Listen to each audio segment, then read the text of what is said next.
జనవరి 29న సుందరయ్య విజ్ఞాన కేంద్రంలో జరిగే రాష్ట్ర సదస్సులో మాదిగ బిడ్డలు పెద్ద ఎత్తున పాల్గొనాలని సిద్దిపేట ఎంఆర్పీఎస్ సభ్యులు కోరారు.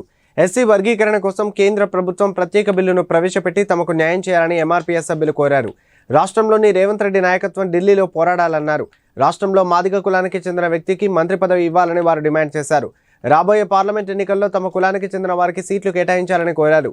ఈ విషయాల చర్చకు సంబంధించిన రాష్ట్ర సదస్సులో సిద్దిపేట జిల్లా నుంచి పెద్ద ఎత్తున మాదిగ బిడ్డలు పాల్గొనాలని వారు పిలుపునిచ్చారు.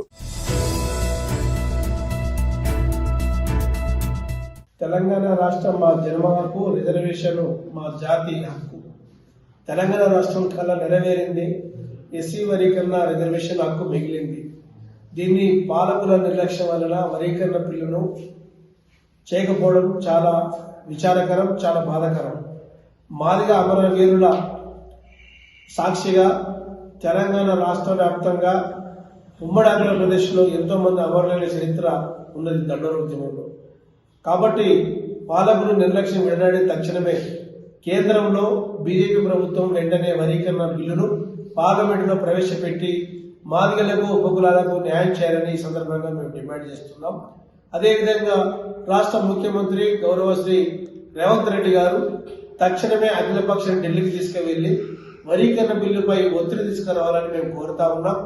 అంతేకాకుండా గత ప్రభుత్వం డప్పుకు చెప్పుకు 2000 రూపాయలు ఇస్తామని నిండు అసెంబ్లీ సాక్షిగా ప్రకటన చేశారు. అది నేటికి అమలు కాలేదు. కాబట్టి దయచేసి నేటి ముఖ్యమంత్రి రేవంత్ రెడ్డి గారు మరి డప్పు చెప్పుకు 2000 రూపాయల పెన్షన్ వెంటనే ప్రకటించాలని, అదేవిధంగా మాదిగలకు ఎకరము స్థలం మాదిగ భవనకు మంజూరు చేయాలని, దానికి నిధులు కూడా విడుదల చేయాలని చెప్పేసి సందర్భంగా మేము కోరుతా ఉన్నాం.